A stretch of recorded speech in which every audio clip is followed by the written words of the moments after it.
Your light breaks through our deepest fear. You make the broken heart rejoice. In you we find our voice. We lift you high above the skies. With every breath our praises rise. Your love, it never fades away. We worship you both night and day.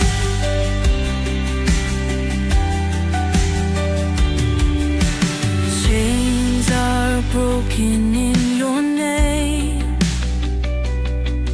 In you we are never the same. Your power flows like mighty streams, fulfilling all our dreams. We lift you high above the skies. With every breath our praises rise. Your love, it never fades away. We worship you both night and day.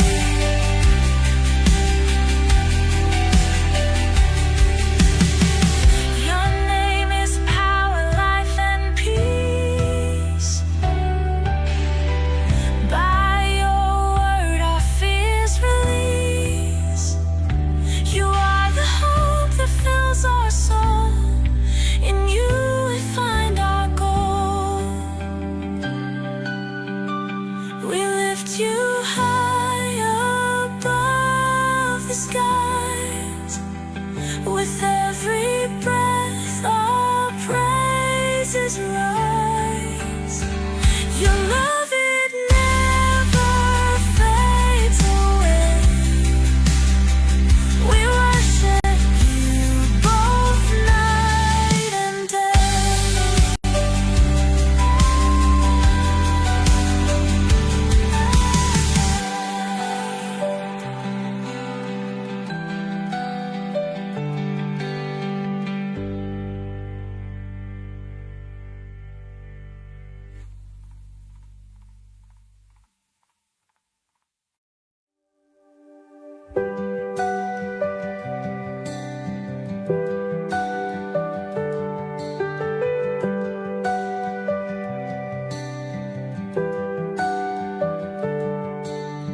Darkness fades when you are near. Your light breaks through our deepest fear. You make the broken heart rejoice. In you we find our voice. We lift you high above the skies. With every breath our praises rise. Your love, it never fades away.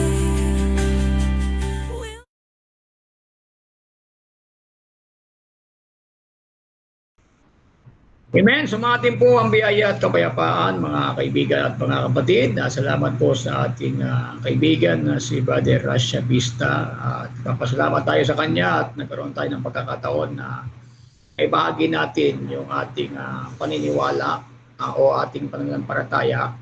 At bago tayo mag-umpisa, babatiin ko muna yung ating mga kaibigan. No? At unang-una, binabati ko ang ating Pastor Jeff Aspi at sa kanya may bahay, gayon din ang mga kapatiran dito sa Kaibiga at Pagpagin, Family One, Family Durmal, Family Resurrection, sa lahat po ng ating mga taga-subaybay na programang ito sa Rasha Vista. Pagpalain kayo ng ating Panginoon Diyos, mga kaibigan at mga kababayan. At mamaya, binabati rin natin yung ating mga kaibigan na missionary dyan sa Amerika, si Brother Eric, si Brother Mar. At dyan din sa Italy, binabati ko rin si Pastor Mike Arita. Isang magandang araw, kung anumang oras sa kanila sa araw na ito. So mga kaibigan at mga kapatid, at di na po tayo magkatagal, ay papayag po natin ang batay lamang sa nakasulat sa banal na kasulatan na ano po ba ang pagkakilala namin sa iisang Diyos na tunay at gayon din sa ating Panginoong Kristo. Kasi ang pahayag ng iba pagka sinabi namin na iisang Diyos na tunay at Panginoong Kristo, para ang kanilang iniisip ay dalawang Diyos ang aming paniniwala. Pero sa banal na kasulatan, mga kaibigan, at ayon din sa aming paniniwala or stand, ay naniniwala kami na meron lamang iisang Diyos. At ang iisang Diyos na ito ay walang iba kundi ang ating Diyos na ating Ama. Mula pa sa walang pasimula hanggang sa walang hanggan, ang Diyos na ito ay nag-iisa. Kung titingnan po natin sa aklat ng Isaiah 43 at ang bersikulo ay 10, ano ang pahayag ng banal na kasulatan tungkol po sa iisang Diyos na ito na aming pinaniniwalaan, mga kaibigan at mga kapatid. Sabi diyan, kayo'y aking mga saksi, sabi ng Panginoon, at aking lingkod na aking pinili, upang inyong maalaman at magsisampalataya kayo sa akin, at inyong matalastas na ako nga, walang Diyos na inanyuan na nauna sa akin, o magkakaroon man pagkatapos ko. So yung iisang Diyos na ito, mga kaibigan, ay walang ibang Diyos liban sa Kanya o magkakaroon man pagkatapos niya. So isabihin, napakita lang natin na ang iisang Diyos na ito ay absolute one, galing sa salitang Greek na monos, na ang ibig sabihin ay alone, single, or absolute one, mga kaibigan. So yung iisang Diyos na ito, sabi niya, hindi na magkakaroon ng ibang Diyos pagkatapos ko. Ano po ba ang pahayag din ng banal na kasulatan sa 44:8 ng Isaiah? Tingnan po natin. Kayo'y huwag mga takot at magsipangilabot man. Hindi ko bagay ipinahayag sa inyo ng una at ipinakilala, at kayong ang aking mga saksi. May Diyos baga liban sa akin? Oo, walang malaking bato. Ako'y walang nakikilalang iba. Yung Diyos ng banal na kasulatan, wala po siyang nakikilalang ibang Diyos. Sapagkat pagka meron po tayong kikilalaning ibang Diyos, yan po ay lalabag sa 10 utos. 10 utos, mga kaibigan, huwag kang magkakaroon ng ibang Diyos liban sa akin. So pag sinabing liban sa akin, wala kang kikilalaning ibang Diyos liban sa Kanya. At ang Diyos na ito na aming pinakikilala na walang iba kundi ang Ama, ito ang Diyos ng Israel. Ang Diyos ng Israel lang, mga kaibigan, yan po ay iisa. Kung titignan po natin sa Isaiah 44 at ang bersikulo ay 6 ay ganito. Ganito ang sabi ng Panginoon, ng Hari ng Israel, at ng kanyang manunubos na Panginoon ng mga hukbo. Ako ang una at ako ang huli, liban sa akin ay walang Diyos. Ibig sabihin, yung Hari ng Israel, yung God of Israel, ito po'y nag-iisa lang. At ang tawag nila sa kanilang Diyos, ang tawag po nila dito ay walang iba, kundi ito ang Ama. According to Malakay chapter 2 verse 10, sabi doon, mga kaibigan, wala baga tayong lahat na isang Ama, hindi baga isang Diyos ang lumalang sa atin. Yung Diyos na ito, from Old Testament to New Testament, hindi po ito nagbabago. Kaya nga, sa Psalms 90 verse 2, mula nga na walang pasimula hanggang sa walang hanggan, sabi doon, ikaw ay Diyos. Ibig sabihin, mga kaibigan, yung kanyang pagiging Diyos, hindi po napatid. Hindi po nahinto yung kanyang pagiging Diyos. Kaya nga pinapahayag ni Kristo na ang Diyos ay Espiritu. Nananatiling Espiritu ang Diyos, mga kaibigan, maging sa panahon ng ating Panginoong Jesucristo, kapagkat pinapahayag ng Biblia na ang Diyos sa James 1:17 ay hindi nagbabago ng kalagayan. Yung tatawag natin mga kaibigan na paralogy o hindi pabago-bago ng anyo o pabago-bago ng kalagayan ni kahit anino man ng pag-iiba. Yan po ang kinikilala po namin Diyos mga kaibigan at mga kapatid. Yan din po ang Diyos ng Israel, kung saan ang Diyos ng Israel, ang tawag po nila rito ay kanilang Ama. Kung titingnan po natin sa aklat ng Isaiah 63 verse 16, sabi rito ay ganito, sapagkat ikaw ay aming Ama, ito po yung Diyos ng Israel. Bagamat hindi kami kinilala ni Abraham at hindi kami kilala ng Israel, ikaw o Panginoon ay aming Ama, aming mananubos, na mula sa walang pasimulay siya mong pangalan. So yung sabihin mga kaibigan, pinapaliwanag ng banal na kasulatan na ang Diyos o yung Panginoon doon sa Old Testament, yun po ay tinatawag nilang Ama at yun din po ang pagpapakilala ng Panginoong Jesucristo sa mga apostol, mga kaibigan at mga kapatid. Pinapahayag din ng Panginoong Jesucristo na batay sa Kanya mismo na siya'y sinugo ng Diyos, bilang sinugo ng Diyos, ang ini-introduce ng sinugo ay walang iba kundi yung nagsugo sa Kanya. Kaya nga sabi ni Kristo sa 8:42 ng Juan, hindi ako naparito sa aking sarili, kundi sinugo niya ako. So bilang isang sinugo, ang sasabihin ng sinugo, yung pinapasabi ng nagsugo sa Kanya. Kaya nga sabi ni Kristo, ang turo ko ay hindi akin, kundi doon galing sa nagsugo sa akin. So yung doktrina, aral ni Kristo, galing doon sa nagsugo sa Kanya. Hindi niya inaangkin yung turo na yun, kundi yun ay galing sa nagsugo sa Kanya na ang doktrina na yun, mga kaibigan, ay mula sa Diyos na nagsugo sa Kanya.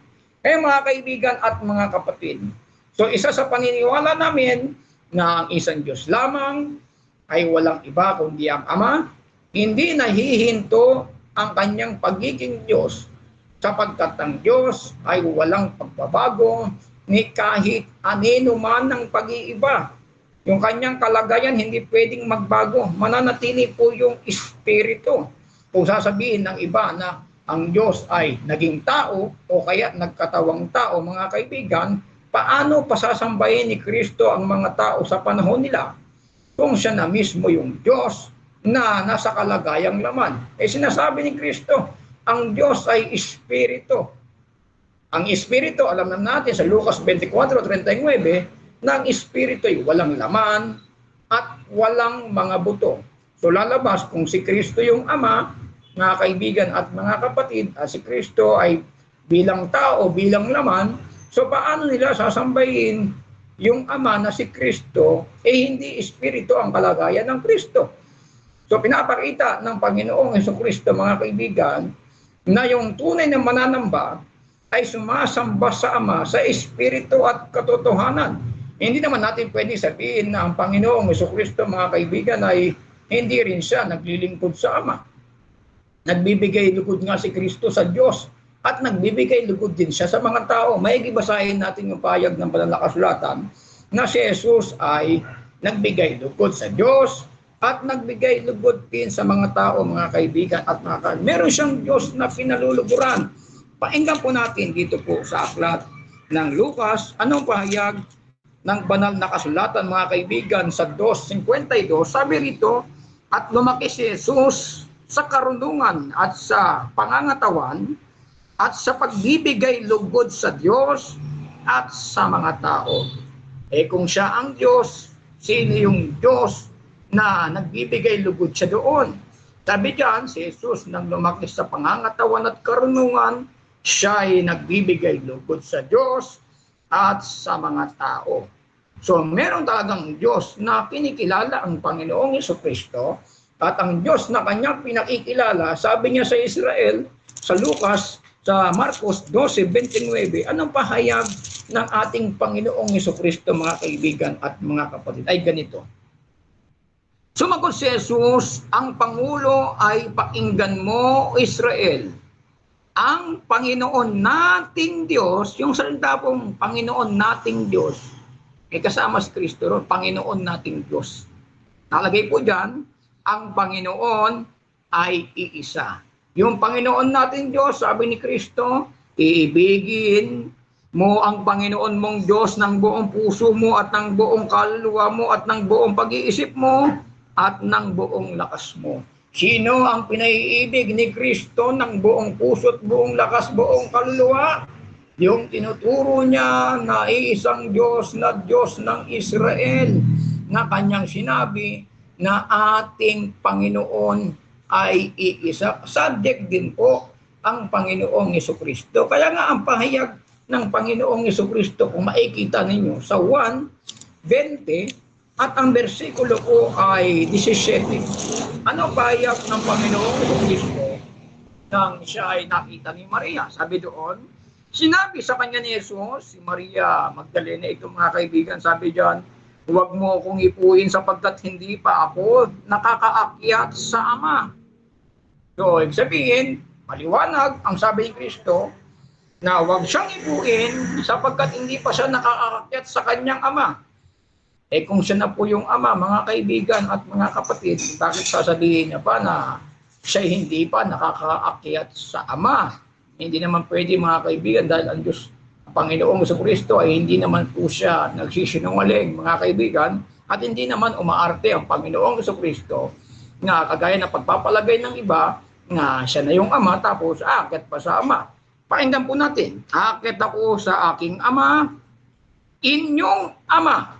Sabihin, yung Ama ng Panginoong Jesucristo na walang iba kundi yung tinatawag na mga Israelita na Diyos ng Israel, yun yung Ama, yun din ang Ama ni Kristo, yun din ang Ama ng mga alagad ni Kristo, mga kaibigan. Aakyat ako sa aking Ama, inyong Ama, sabi ni Kristo, mas lalong bumigat, aking Diyos at inyong Diyos. Yung Ama at Diyos ni Kristo, yun din ang Diyos at Ama ng mga apostol. Anong tawag niya sa mga alagad niya? Tuloy po natin. Ngunit pumaroon ka sa aking mga kapatid. Ang tawag pala ni Kristo sa kanyang mga alagad, mga kapatid. Ngunit pumaroon ka sa aking mga kapatid, sabi niya kay Maria. Sabihin ninyo sa kanila, aakyat ako sa aking Ama, inyong Ama, aking Diyos at inyong Diyos. Anong katunayan na yung mga kapatid ay ito ang mga apostol? Maiging painggan natin sa aklat ng Mateo. Kung sino itong mga kapatid na ito, mga kaibigan, sa Mateo 28 at ang bersikulo ay 10, na magkagayoy sinabi sa kanila ni Jesus, huwag kayong mga takot, magsiyaon kayo. Sabihin ninyo sa aking mga kapatid na magsisiparoon sa Galilea at do'y makikita nila ako. Saan daw makikita si Kristo ng kanyang mga kapatid? Sa Galilea. Sino-sino po ba yung pumunta sa Galilea na sinasabi niya, kanyang kapatid? Painggan niyo po sa 16. Sabi rito, datapwat nagsiparoon ang 11 alagad sa Galilea, sa bundok na sa kanila'y itinuro ni Jesus. Yung mga kapatid pala, mga kaibigan, sa 28 na tinutukoy ng Panginoong Jesucristo doon kay Maria, yun pala sa verse 16, yun pala yung mga alagad. Ang tawag niya sa mga alagad, mga kapatid. Sang-ayon ba yan sa pahayag ni Apostol Pablo, mga kaibigan at mga kapatid? Tignan po natin kung sang-ayon sa ating Apostol Pablo, dito sa aklat ng Roma 8 at ang bersikulo ay 29. Tignan po natin, mga kaibigan. Sabi rito ay ganito, sapagkat yaong mga nang una pa ay kanyang nakilala, ay itinalaga naman niya na maging katulad ng larawan ng kanyang anak upang siya ang maging panganay sa maraming magkakapatid. Sino po ba yung panganay sa maraming magkakapatid?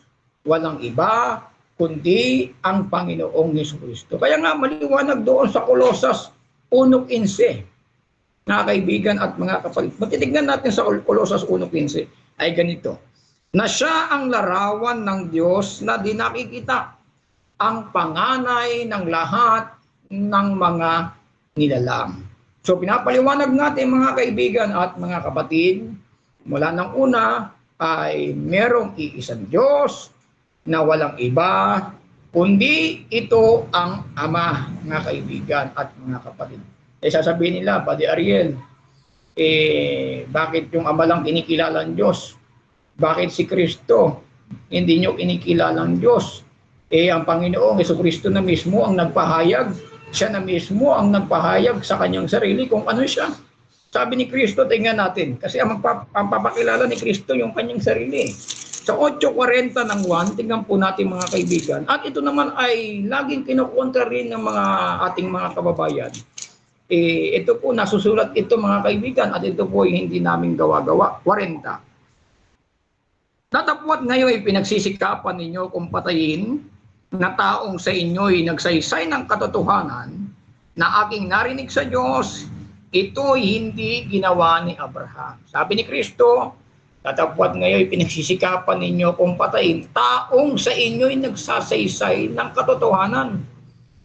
Isa sa katotohanan na sinabi ni Kristo, yung salitang sinabi niya, ako'y taong nagsasaysay ng katotohanan, na yung katotohanan ang sinasaysay niya, narinig ngayon sa Diyos, na kaibigan. Iba naman siguro yung nakarinig doon sa kinaringgan niya. Kasi kung nasa siya na mismo ang Diyos, hindi niya nasasabihin na narinig ko sa Diyos. Hindi naman pwede sabihin na narinig ko sa sarili ko. Hindi naman pwede ganun mga kaibigan, mga kapatid. So pinapahayag ng Panginoong Kristo, ako'y taong nagsasaysay ng katotohanan. Pero tila nakakalungkot lamang dahil yung ating mga kaibigan, hindi nila matanggap yung sinabi ng Panginoong Kristo at magtatanong pa sila, Brother Ariel, may sinabi pa dyan si Kristo na sinabi niya na hindi siya Diyos. Kung ano po ang nakasulat sa Bible, pinahayag niya, ako'y taong sa inyo'y nagsaysay ng katotohanan na aking narinig na sa Diyos. At ito rin naman mga kaibigan, ang sinulat ni Apostol Pablo sa 2:5 ng unang Timoteo. Sabi doon, may isang Diyos at may isang tagapamagitan sa Diyos at sa mga tao, ang taong si Kristo Jesus. Hindi natin pwede palitan yung nakasulat sa Bible na sabihin natin, Buddy Ariel, bakit talaga dyan tao si Kristo Jesus? Aba, hindi po dapat kami ang inyong tanungin. Tanungin po natin si Apostol Pablo. Siya po ang nagpahayag na ang taong si Kristo Jesus at yung pahayag niya na ang taong si Kristo Jesus mismo rin ang Panginoong Jesucristo ang nagpatotoo na siya'y tao sa kanyang kalagayan, mga kaibigan. Kaya hindi naman kukontrahin ni Apostol Pablo yung sinabi ng Panginoong Jesucristo sapagkat lahat ng sinulat ni Apostol Pablo, yan naman ang iniutos ng Panginoong Jesucristo. Tignan niyo po sa aklat ng unang Korinto 14:37. Sabi niya mga kaibigan, kung iniisip niyo naman na siya'y propeta, ay kilalanin niya ang mga bagay na sa inyo isinusulat ko na pawang utos ng Panginoon. Lahat pala ng sinusulat ni Apostol Pablo ay pawang utos ng Panginoon. Kung pahayag ng Apostol Pablo na ang taong si Kristo Jesus, hindi niya po yung sariling idea, kundi yun po mga kaibigan at mga kapatid, ay nanggaling mismo sa bibig ng Panginoong Kristo na pinatotohanan niya na siya'y taong nagsasaysay ng katotohanan na kanyang narinig sa Diyos. Ang nakakalungkot lamang mga kaibigan, mga kapatid, kami raw po ay nagkakamali sa aming paniniwala dahil bakit daw naniniwala kaming tao si Kristo. Pero tatanungin natin sila mga kaibigan, sila ba ay hindi naniniwala na si Kristo'y tao? Naniniwala rin naman sila na si Kristo'y tao. Kaya banggit nga nila mga kaibigan na 100% tao, 100% Diyos. So kung 100% tao si Kristo, yun po talaga ay totoong tao at hindi po yun tao-tauhan mga kaibigan at mga kapatid. So kung naniniwala sila na si Kristo'y tao, ang mga Trinitarian, mga Oneness, naniniwala rin na si Kristo ay tao dahil 100% tao, ay wala po tayong pagkatalunan tungkol sa mga bagay na yan, mga kaibigan at mga kapatid. Kung naniniwala kayo na si Kristo ay 100% na tao, naniniwala rin po kami na si Kristo ay tao. Hindi lang namin pwede lagyan ng percent dahil wala naman nakalagay sa Bible na si Kristo ay 100% na tao. Niniwala kami si Kristo, tao na merong katawan, kaluluwa, at espiritu na gaya ng taglay ng isang tao, mga kaibigan at mga kapatid. Kasi ang Panginoong Kristo, mga kaibigan, ay meron siyang sariling buhay na ipinagkaloob ng Ama sa Kanya. Kung titingnan natin sa 5:26 ng 1, sabi doon, sapagkat kung paano ang Ama ay may buhay sa Kanyang sarili, gayon din naman ang Anak, pinagkalooban niya na magkaroon ng buhay sa Kanyang sarili. So may buhay yung Ama, may buhay yung Anak. Yung buhay ng Anak, ibinigay niya sa atin. Paano niya binigay ang kanyang buhay sa atin? Pakinggan po natin sa unang 1:16, ano ang pahayag ng banal na kasulatan, mga kaibigan, ay ganito. Dito'y nakikilala natin ang pag-ibig sapagkat kanyang ibinigay ang kanyang buhay dahil sa atin. Yung kanya, yun po'y tumutukoy sa Anak. Kanyang ibinigay ang kanyang buhay dahil sa atin at narapat na naman nating ibigay ang ating mga buhay dahil sa mga kapatid. Yung buhay ng Anak na ibinigay ng Ama sa Kanya, yung buhay niya, yun naman ang binigay niya sa atin na buhay.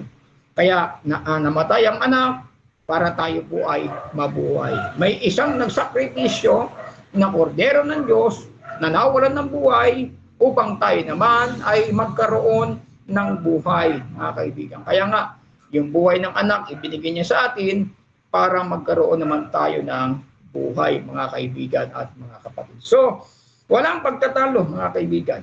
Ang iisang Diyos, ang Diyos ng Israel, na gumawa ng langit at lupa, na yung Diyos ng Israel na gumawa ng langit at lupa, nagbuhat sa Kanya ang lahat ng bagay, maging ang Panginoong Jesucristo, pinapapatohanan niya sa atin na siya po ay nagbuhat sa Ama. Pakinggan po natin sa aklat ng John chapter 16, ano pahayag ng Panginoong Jesucristo, mga kaibigan, sa versikulo ay 28, inaamin ng Panginoong Jesucristo na siya po ay nagbuhat sa Ama, mga kaibigan at mga kapatid. Pakinggan po natin, mga kaibigan, ay ganito.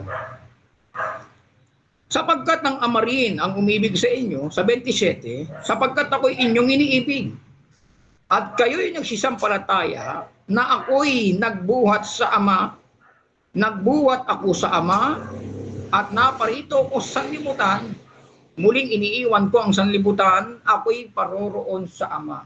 Saan daw po, mga kaibigan, batay sa Panginoong Jesucristo, saan daw siya nagbuhat? Nagbuhat po siya sa Ama. Kung nagbuhat siya sa Ama, siya ba yung ngayon ng Ama? Yun po ang tanong, mga kaibigan. Yun po ang logic. Kung si Kristo ay buhat sa Ama, paano siya ang Ama kung siya ay nagbuhat sa Ama? Hindi naman pwede, mga kaibigan, na dalawang Ama na pinagbuhatan. Kundi dapat ang magiging sistema nito, mga kaibigan, yung Anak ay nagbuhat sa Ama. Hindi pwede na yung nagbuhat sa Ama ay Ama rin. Dahil sa amin ni Kristo, ako'y nagbuhat sa Ama. So, doon pa lang sa sinabi niya, yun na ang katunayan na hindi siya ang Ama. Dahil nagbuhat nga siya sa Ama.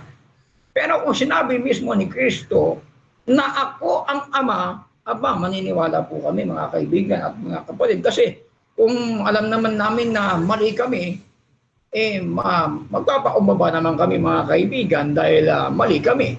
Kung sinabi ni Kristo na siya ang Ama. Pero ang sabi ni Kristo, ako'y nagbuhat sa Ama at ako rin ay paroroon sa Ama. Saan ba siya galing?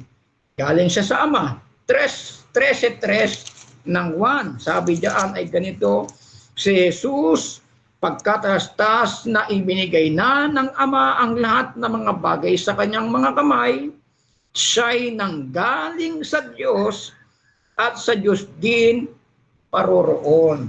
Saan daw galing si Jesus? Galing siya sa Diyos. Kaya kung sasabihin ni Kristo na siya nanggaling sa langit, mga kaibigan, mga kapatid, dahil ang Ama ay nasa langit, so kung siya galing sa langit, naturalmente, mga kaibigan, dahil yung Ama ay nasa langit, so nanggaling siya sa Ama. So kung nanggaling siya sa Ama, hindi ibig sabihin na siya rin ang Ama. Magkakaroon po ng problema dyan mga kaibigan, mga kapatid, kagaya ng paniniwala ng iba na ito po hindi pa personal, kundi ito po ay pangangatwiran lamang dahil utos ng Biblia na tayo magkatwiranan sa isa't isa, na pinapahayag ni Kristo na siya ay nanggaling sa Ama, siya ay sinugo ng Ama. Ano pa? Sabi ng Bible, siya ay sinugo ng Ama upang ipangaral sa mga dukha ang Ebanghelyo, upang idilat ang mga mata ng mga bulag, mga kaibigan at mga kapatid. Galing siya sa Ama, sinugo siya ng Ama sa sanlibutan upang siya po ay maging tagapagligtas, mga kaibigan. Mababasa po natin yan sa unang 1:4-14. Sabi doon, nakikita natin at sinasaksihan na sinugo ng Ama ang anak upang maging tagapagligtas ng sanlibutan. Kaya naniniwala kami mga kaibigan na ang iisang Diyos lamang ay walang iba kundi ang Ama at ang Panginoong Jesucristo na rin ang nagpatotoo sa 1:17-3. Sabi niya ay ganito, at ito ang buhay na walang hanggan, na ikaw ay makilala nila na iisang Diyos na tunay at siyang iyong sinugo sa makatwid bagay, si Jesucristo. So yung buhay na walang hanggan, makilala yung iisang Diyos na tunay at makilala rin ang sinugo.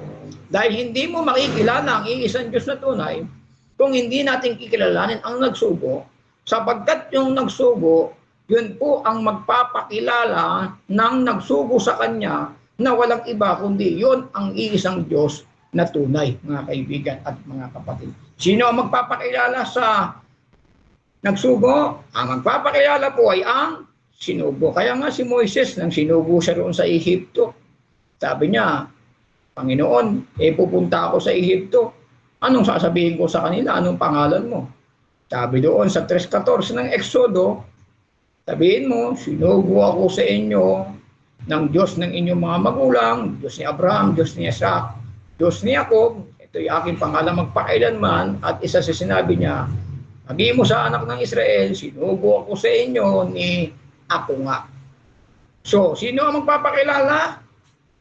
Mga kaibigan, mga kapatid, sa Diyos ng Israel, sa panahon noon ni Moises, walang iba kundi si Moises, sapagkat si Moises po ay sinugo. Ang Panginoong Jesucristo, hindi lang siya po ay sinugo, ay ipakikilala niya, mga kaibigan, yung nagsugo sa Kanya. Kaya ang sabi niya, hindi ako naparito sa aking sarili, kundi sinugo niya ako. Kanino naparito si Kristo? Sabi niya sa John 5:43, naparito ko sa pangalan ng aking Ama. Ayaw ninyo akong tanggapin, kung ibang pumarito sa kanyang sariling sa pangalan, ay siya ninyong tatanggapin. So, naparito pala siya sa pangalan ng kanyang Ama. Dahil siyempre, dahil sinugo siya, ang dadaling niya, authority, pangalan, ay walang iba, kundi yung pangalan ng Ama na nagsugo sa kanya. Yung iba kasi mga kaibigan, ayaw nila tanggapin na merong Ama, at hindi rin nila tinatanggap na merong anak. Ang tinatanggap lang nila mga kaibigan kasi ay batay sa kanila, yung Ama, yun din ang anak. Kasi wala pong turo ang Biblia na sinasabi na yung Ama ay yun din ang anak. Ang tinuturo ng Biblia, mga kaibigan, mga kapatid, sabi ni Kristo, ako ay nasa Ama at ang Ama ay nasa akin. Hindi naman sinabi ni Kristo na ako rin ang Ama at ako rin and also ang anak. Wala pong ganyan sa Bible, mga kaibigan. Kaya mali ang paniniwala ng iba na yung Ama, yun din ang anak. Magkakaroon po yan, mga kaibigan, ng problema pagka ganun. Na lalabas po nito, mga kaibigan at mga kapatid, na kung yung Ama, yun din ang anak, dahil sabi nila, ay natawag nilang hypostatic union na hindi pwedeng maghiwalay, pero hindi pwedeng magkasama o maghalo, no? Sabihin, dual nature of Christ na Diyos at tao, at sa kalikasang Diyos at kalikasang tao na naghalo doon sa isang persona na si Kristo na hypostatic union, yun ang palagay nila, mga kaibigan at mga kapatid, na kaya parang lumalabas na si Kristo yung Ama, si Kristo rin yung anak. Tanong, mga kaibigan at mga kapatid, kung si Kristo yung Ama, si Kristo yung anak, nang pinako si yung anak sa krus, Yung ama ba ay napako rin sa krus? Dahil ang sabi ninyo, yung ama, yun din ang anak. Nang namatay ba yung anak, napatay din ba ang ama sa krus? Pagka ganyan po ang paniniwala natin mga kaibigan, tataliwas po sa banal na kasulatan na ang Diyos ay walang kamatayan. Ang Diyos ay immortal, walang kamatayan nga eh. Walang pinagmulan, walang kamatayan, hindi napapagod, hindi nagugutom, at ang Diyos ay Espiritu. At kailanman, ang Diyos hindi nakikita. 4:12 ng unang 1. Tignan niyo mga kaibigan, walang taong kailanman nakakita sa Diyos. Sabi doon sa 4:12 ng unang 1. So kung walang taong kailanman nakakita sa Diyos, at tapos na yan isulat ni Juan, kung ang Diyos ay walang iba kundi yung Kristo o yung anak, lumalabas po mga kaibigan na merong nakakita sa Diyos. Mga kaibigan at mga kapatid. Ang nakita po natin mga kaibigan ay walang iba kundi yung kanyang anak. Yung larawan ng Diyos mga kaibigan na walang iba kundi yung anak, yun ang nagpakita kung ano ang ama, kung ano ang ginagawa ng ama, yun din, sa gayon ding paraan ang ginagawa ng anak, mga kaibigan at mga kapatid. So dahil si Kristo, siya ang larawan ng Diyos na di nakikita, kasi yung Diyos hindi nakikita yun mga kaibigan, mga kapatid. Pero yung katangian ng isang Diyos, mga kaibigan, na walang iba kundi ang Ama, dahil nanahan kay Kristo ang buong kapuspusan ng pagka-Diyos, dahil sa pagtahan ng Ama sa Kanya, so yung katangian ng Diyos, makikita natin kay Kristo, mga kaibigan, kasi siya nga ang larawan ng Kanyang pagka-Diyos. Pero si Kristo ba mismo yung Ama? Si Kristo ba mismo ang Diyos? O siya yung larawan ng Diyos? Batay sa Hebreo 1:3, mga kaibigan at mga kapatid. Pagka nakita nyo ba yung larawan ko? Ako ba mismo ang larawan ko? Makikita nyo lang ako sa picture, pero sa personal, hindi tayo nakikita. Pero mga kaibigan at mga kapatid, kayong paman, yan ay halimbawa lamang natin na meron talagang iisang Diyos. At ang iisang Diyos na ito, mga kaibigan, ay nakipag-usap sa ating mga magulang. Sa Hebreo 1:1, ang Diyos ay nagsalita ng unang panahon sa ating mga magulang sa iba't ibang panahon at sa iba't ibang paraan sa pamamagitan ng mga propeta ay nagsalita sa atin sa mga huling araw na ito sa pamamagitan ng kanyang anak. So yung Diyos pala, na walang iba kundi ang Diyos ng Israel, na walang iba kundi yung Ama na gumawa ng langit at lupa, ay nakipag-usap, no? Ay pagsalita mga kaibigan, nagsalita sa pamamagitan ng mga propeta, ng mga patriarka, nila David, nila Abraham, nakipag-usap siya mga kaibigan. No? Nagsasalita siya sa pamamagitan ng mga propeta. Pero sa mga huling araw na ito, nagsasalita ang Diyos sa pamamagitan ng kanyang anak. Kaya nga sabi ng tinig, ito ang sinisinta kong anak na siya ang lubos na kinalulugdan, siya ang inyong pakinggan. Ngayon, dapat ba nating paniwalaan ang pahayag ng anak?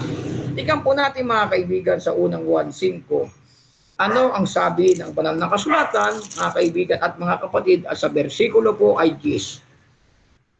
Sabi rito sa 9, kung tinatanggap natin ang patutuo ng mga tao, ay lalong dakila ang patutuo ng Diyos, sapagkat ito ang patutuo ng Diyos, sapagkat itong patutuo tungkol sa kanyang anak. Ano ba ang patutuo ng Diyos tungkol sa kanyang anak, mga kaibigan, mga kapatid?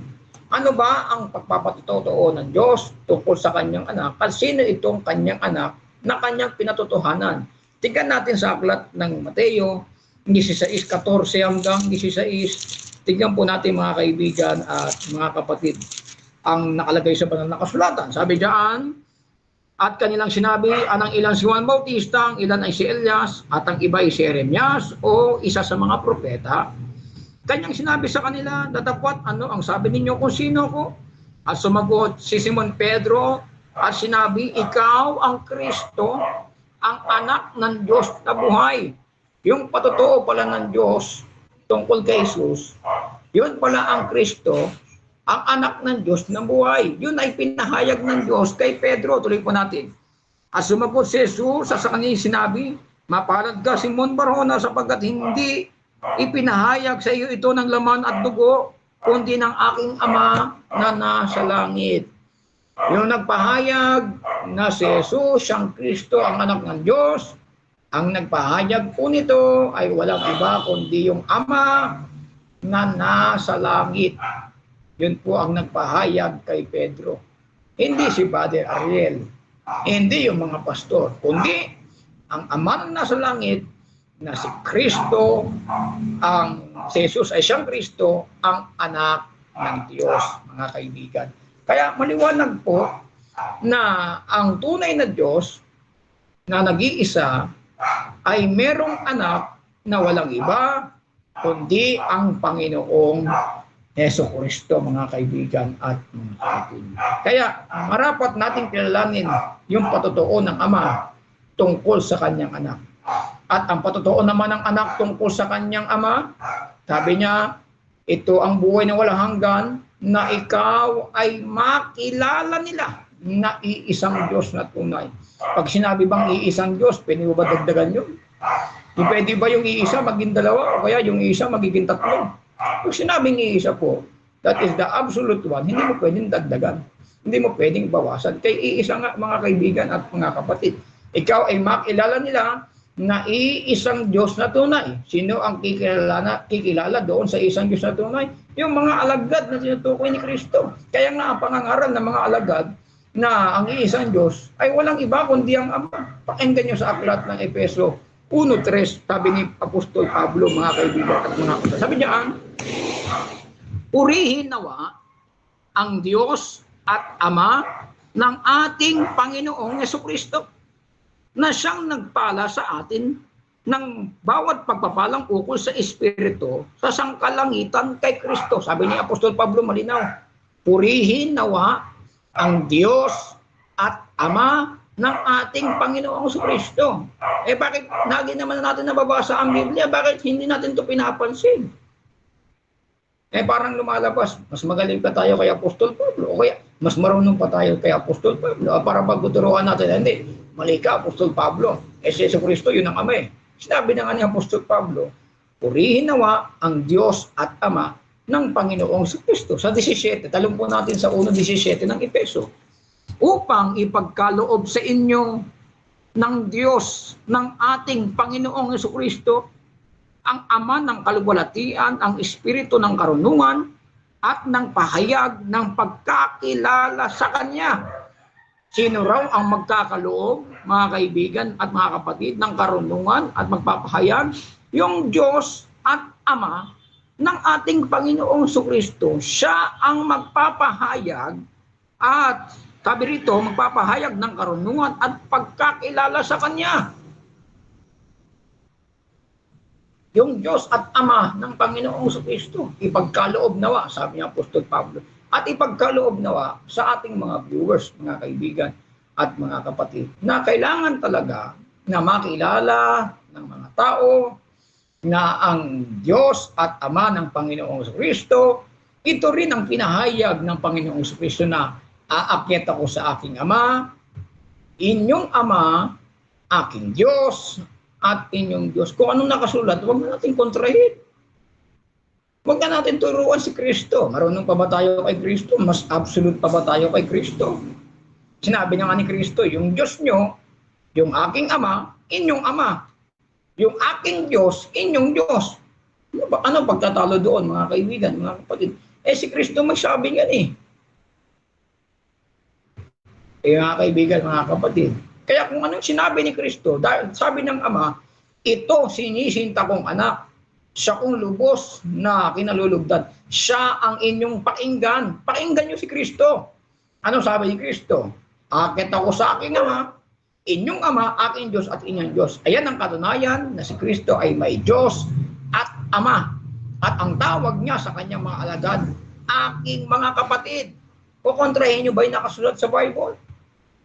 Sa John 17 verse 20, tawag niya sa mga alagad, aking mga kapatid. At sabi naman ni Apostol Pablo sa 8:29 ng Roma, upang siya maging panganay sa maraming magkakapatid. Mga kaibigan at mga kapatid. Maliwanag naman eh. Ang problema lang naman, ayaw naman natin tanggapin yung nakasulat eh. Kahit nakasulat na sa Bible, pilit natin pinipilipit. Ay hindi, Brother Ariel, Siya yung Ama eh. Ay bahala na kayo sa buhay ninyo kung yung paniniwala ninyo. Basta sa amin, ipapahayag namin sa inyo, mga kaibigan, at nire-respeto naman namin ang paniniwala ninyo, mga kaibigan at mga kapatid. Na minsan, akala natin, pinipersonal namin kayo, pero hindi ko, mga kaibigan. Gusto lang namin buksan ang puso't isipan natin, kasi kung mapatunayan namin na tama kayo, eh sino ba naman kami para magmataas? At kung mapatunayan naman namin na, mapatunayan nyo naman na tama kami, eh kailangan din naman, mga kaibigan, na tayo rin po ay magpapababa sa tulong at awa ng Panginoon. Eh lahat naman ng pinahayag namin sa inyo ay nakasulat sa banal na kasulatan. Kasi baka sasabihin nila, Buddy Ariel, baka naman bias kayo kasi ang binabasa nyo lang yung pagiging tao ni Kristo. Paano naman, Buddy Ariel, yung pagiging Diyos ni Kristo, hindi nyo binabasa? Mga kaibigan, mga kapatid, mismo ang Panginoong Kristo, hindi niya pinakilala na siya ay Diyos. Mga kaibigan, hindi siya nagpakilala na siya ay Diyos. Kasi kung magpapakilala si Kristo na siya ay Diyos, sino yung Diyos Ama na pinakikilala niya?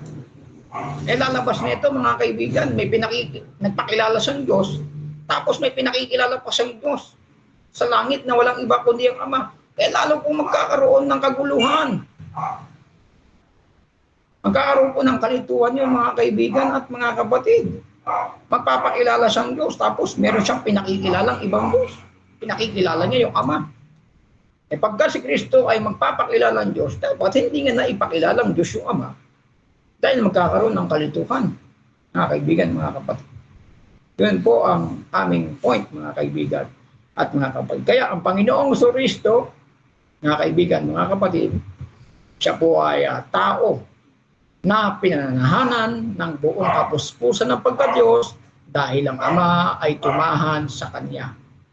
Yung pagtahan ng Ama sa Kanya, si Kristo, mga kaibigan, mga kapatid, ay nagkaroon ng buong kapuspusan ng pagka-Diyos. Dahil yun sa Ama na tumatahan sa Kanya. Pero sabi ni Kristo, ang Ama ay tumatahan sa akin.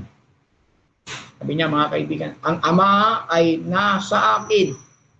Sa 2 Corinthians chapter 5, verse 19, God was in Christ.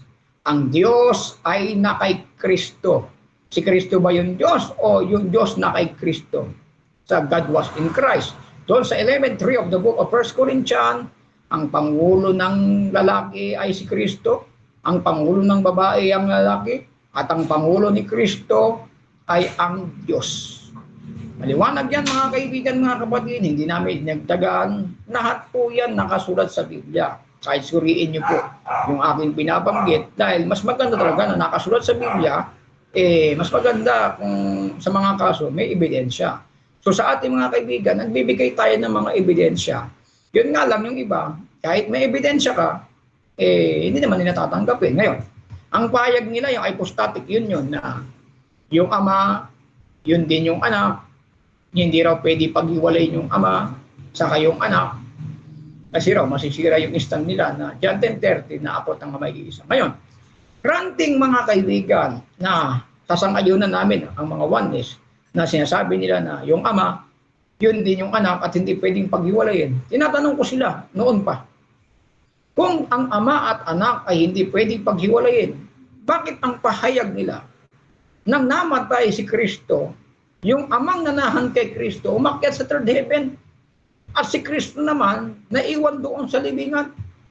At meron naman tayong isang tinanong, sabi ko, kung hindi naghiwalay yung Ama at anak, bakit doon sa kamatayan naghiwalay? Dahil sabi daw ni Kristo, Ama, pinagkatagubilin ko sa iyo ang aking espiritu. Yung espiritu raw na pinagtagubilin ni Kristo, yun daw yung espiritu ng Ama. Nakakamali po tayo niya, mga kaibigan at mga kapatid. Hindi po yun ang espiritu ng Ama, mga kaibigan at mga kapatid. Yun po ang espiritu ni Kristo sa pagiging tao niya. Kahit tingnan niyo sa Greek, kung ano ibig sabihin niya. Sa mga ibang translation ng Bible, ang nakalagay po ron ay hininga ng buhay. No? Pag sinigyan yung definition, yun po ay buhay ng tao, buhay ng laman. So, yung kala nila, ang espiritu na yun, umakyat daw sa langit, yun daw yung Father, ibig sabihin, yung Ama umakyat sa langit, yung anak, naiwan doon sa libingan, namatay. Ang tanong ko sa inyo, naghiwalay ba o hindi? Dahil sabi nyo, hindi pwedeng paghiwalayin. Bakit pagdating sa kamatayan, nagkahiwalay?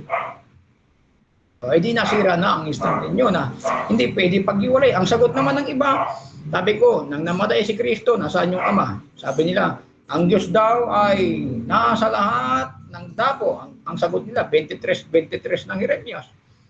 Aba, tanong ko sa New Testament, ang sagot nila, sa lumang tipan. Ang tanong ko lang naman, nasaan ng Ama?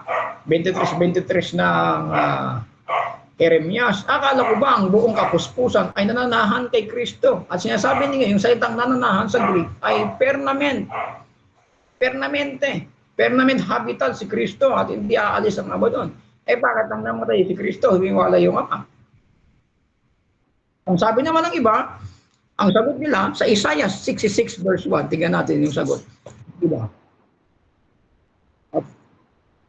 O ang sagot naman ng iba, yung 66:1 of the book of Isaiah, pakinggan nyo. Ganito ang sabi ng Panginoon, ang langit ay aking luklukan at ang lupa ay aking tungtungan, anong anyong bahay ang inyong itatayo sa akin at anong dakong magiging aking kapahingahan? Akalain mo, ang sagot niya ay ang langit daw ay luklukan ng Diyos, ang lupa raw ay tungtungan ng kanyang mga paa. Sabi ninyo, si Kristo bumaba sa langit.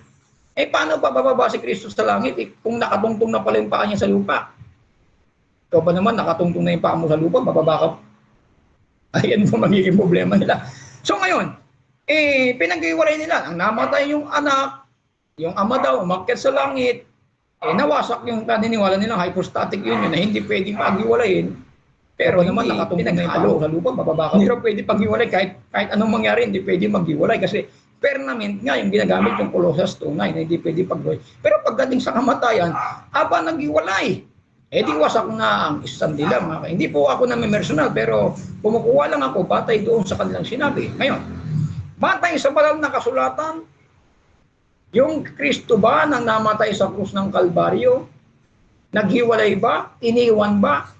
O tingnan natin, dapat Biblia sumagot 2:27 ng gawa. Sabi dun sa 2:27 ng gawa, malinaw sapagkat hindi mo iiwan ang kaluluwa ko sa Hades, ni titiisin man na ang iyong banal ay makakita ng kabulukan. Tanong, iniwan ba o hindi? Sabi ng 1 yes, umakyat daw sa third heaven, tapos bumalik uli ng 3 days. Sabi niya ng banal na kasulatan, hindi mo iniwan ang aking kaluluwa sa Hades. Sino paniniwalaan natin? Yung mga oneness na umakyat daw ang Ama sa third heaven?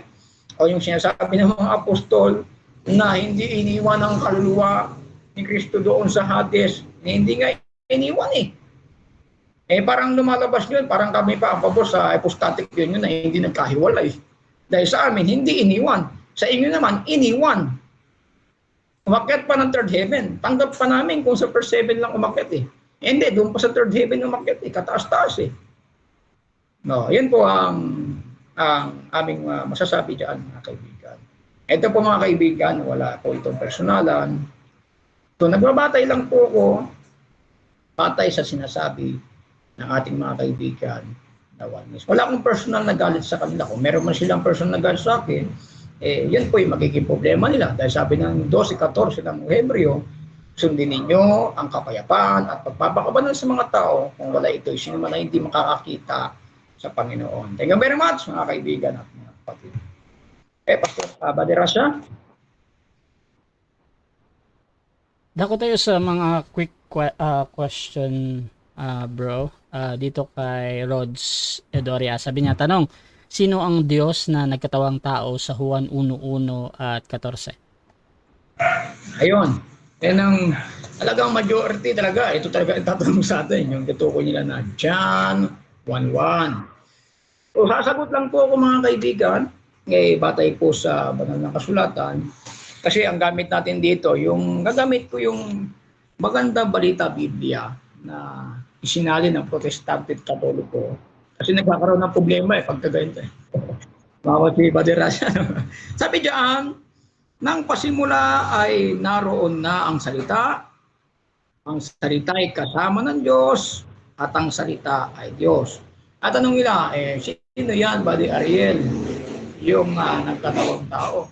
Sa banal na kasulatan mga kaibigan, verbatim, letra por letra, wala po tayong mababasa sa Bible na yung Diyos ay nagkatawang tao. Ang mababasa natin sa Bible, ang salita ay nagkatawang tao. Ang kaibigan. Sabi niya sa 14, naging tao ang salita. At kung titingnan nyo sa John 1:10, dumating ang salita sa sanglibutan, ngunit hindi siya nakilala ng sanglibutan ito. Naninika sa pamamagitan niya, mga kaibigan. So mapapasin natin mga kaibigan sa John 1:1, nang pasimula ay naroon na ang salita. So sabihin mga kaibigan, at ang salita ay sumasa Diyos. Lumalabas na yung salita ay kasama ng Diyos at hindi hiwalay sa Diyos, mga kaibigan, mga kapatid. Hindi natin alam kung masasatisfy yung ating kapatid. Pero ayon according to my stand at patay din sa banal na kasulatan. So yung salita ay kasama ng Diyos, mga kaibigan, mga kapatid. So hindi hiwalay, mga kaibigan at mga kapatid. Ngayon, yung salita na naroon na sa pasimula, yung salita na yun din naman ang sinalita ng Diyos sa mga propeta.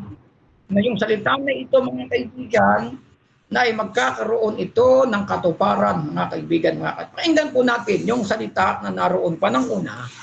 Yun din po ang sinalita ng Diyos sa mga propeta. Sa Gawa 3 at ang versikulo 18 ay ganito.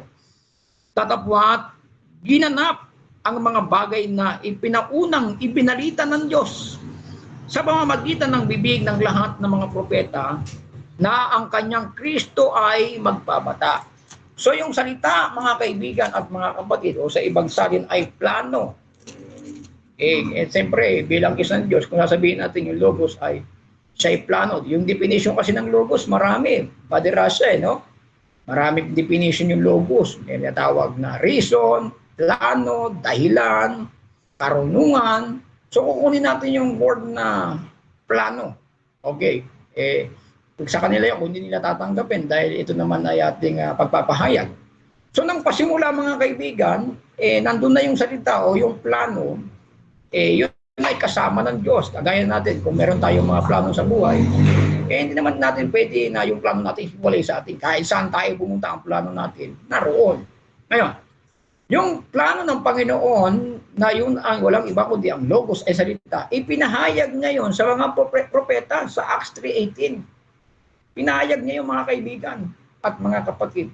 At yun naman ay katutuparan ng Diyos. Tutuparin niya yung kanyang ipinahayag na salita sa mga propeta.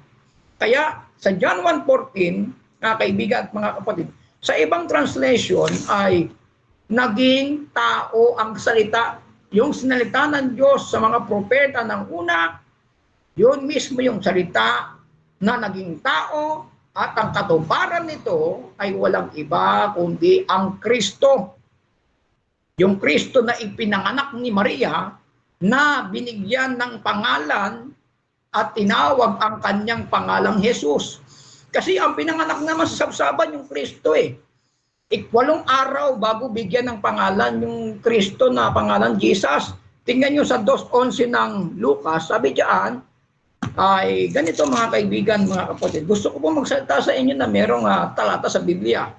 Sapagkat ipinanganak sa inyo ngayon sa bayan ni David ang isang tagapagligtas na siya ang Kristo, ang Panginoon. Yung pinanganak sa bayan ni David, yan po yung Kristo. Mga kaibigan at mga kapatid, pagkalipas na 8 araw nang tinuli si Kristo, tinawag na Jesus ang pangalan niya. May basahin po natin sa 21. At nang makaraan ng 8 araw upang tuliin siya, ay tinawag na Jesus ang kanyang pangalan. Sa mga Hudyo kasi, bago itawag yung pangalan, kailangan tuliin muna na 8 araw ayon sa paglilinis sa kautusan ni Moises. Dahil si Kristo sa 4:4 ng Galasya, ipinanganak po sa ilalim ng kautusan. So ang katuparan ng salita na kasama ng Diyos, yung salita ng Diyos na sa pamamagitan niya ginawa ang sanlibutan, yun din ang salita na ipinangaral doon sa mga propeta. At ito namang salita na ito naging tao o nagkatawang tao, sinakatuparan ng Diyos yung kanyang pangako, mga kaibigan, mga kapatid. Ginawa niya yung kanyang panukala, kanyang tinupad sa mga propeta na magkakaroon ng isang tagapagligtas na walang iba kundi ang Kristo. Kasi ang hinihintay naman ng mga Hudyo yung Kristo eh. Wala naman silang pakialam kung si Kristo ba ay Diyos, ano ba si Kristo noon. Hindi naman yun ang pinagtatalunan sa panahon nila. Ang pinagtatalunan sa panahon ng mga Hudyo, kung si Jesus ba, siya ba ang Kristo? Kaya nga ang pangangaral ng mga apostol, araw-araw sa bahay-bahay, sa templo, si Jesus ay siyang Kristo. Pakinggan niyo mga kaibigan sa aklat ng Gawa 5 at ang bersikulo mga kaibigan ay ganito ang pahayag ng Biblia sa last verse, 42. At sa araw-araw sa templo at sa bahay-bahay, hindi sila nagsipagtigil ng pagtuturo at pangangaral na si Jesus ay siyang Kristo. Kasi maraming Hudyo hindi naniniwala na si Jesus siyang Kristo. Kaya nga pag araw ng Sabat, si Pablo lagi pumupunta doon sa mga sinagoga ng mga Hudyo upang ipangharal nila na si Jesus ay siyang Kristo. 17:1 ng Gawa mga kaibigan. Kailangan kung magsalita tayo, may talata, may ebidensya mga kaibigan kasi karamihan kasi nakukwento lang. Walang talata sa Bible. 17:1. Pagkatahak nga nila sa Antipolis, sa Apollonia, ay nagsirating sila sa Thessalonica na kinaroroonan ng isang sinagoga ng mga Hudyo. At si Pablo ayon sa ugali ay pumapasok sa kanila at sa 3 Sabat ay nangangatwiran sa kanila sa mga kasulatan na binubuksan at pinatutunayan na kinakailangan si Kristo yung maihirap ay maghirap at muling mabuhay sa mga patay. Itong si Jesus, anya na aking ipinangaral sa inyo ay siyang Kristo. Marami mga Hudyo naniniwala si Jesus siyang Kristo eh. Kaya nga, pag araw ng Sabat, 3 Sabat, si Pablo pumupunta roon sa sinagoga ng mga Hudyo para ipangaral na si Jesus ay siyang Kristo. Kaya nga ang tawag doon sa mga hindi naniniwala na si Jesus ay siyang Kristo, Antikristo. Dahil ayaw ng mga apostol, ng ang mga Hudyo ay maging Antikristo, kaya pinapangaralan nila na si Jesus siyang Kristo. Kaya nga doon sa 2:18 hanggang 22 ng unang 1, sino ang sinungaling? Kundi ang tumatanggi na si Jesus siyang Kristo, ito ang Antikristo. Sa makatuwid, ang tumatanggi sa Ama at sa Anak.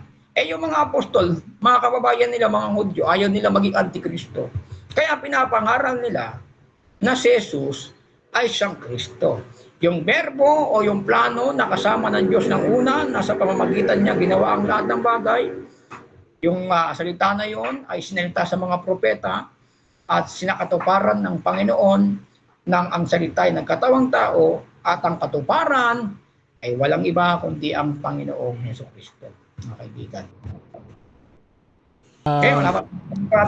Okay, so bro, marami pang tanong pero talagang close na tayo sa time natin. Siguro pasalamat na lang bro. Tapos next time meron pa naman, di ba? So pasid ko bro, pasalamat bro. Okay, thank you very much mga kaibigan at mga kapatid. Kung lulobin po ng Panginoon ay meron tayong mga kasama from Italy to United States of America, mga kaibigan, ating mga kaibigan. Nawalobin ng Panginoon mga kaibigan, dapat pala 2 oras. Pero I hope na siguro kung hindi man na sufficient ang sagot ko sa ating viewers, marami pa lang pagkakataon mga kaibigan. Thank you very much, Brother Rasha, pagpalain ka ng Panginoon at maging ang iyong pamilya. Thank you very much. Okay mga kapatid, so abangan nyo lagi dito yung ating bagong magpo-podcast, no? At doon sa mga nagtatanong, alam ko marami, lalong-lalo na sa mga ginutong topic. So sisikapin naman ni brother, no, na sagutin pa ang inyong mga question dyan sa inyong mga comment. At doon sa mga naghamon, kay brother Ron Fernando ng UPC, hinahamon ka niya, bro. So pwede ka mag-comment doon kung anong reply mo. At doon sa naghahamon ng debate, so sisikapin ni brother, no, na sagutin o at marami nga sila si brother Ariel muna sa ngayon. So mga kapatid, abangan nyo dito sa Rasha TV yung kanilang podcast. So maraming salamat. This is Admin Rasha ng Rasha TV and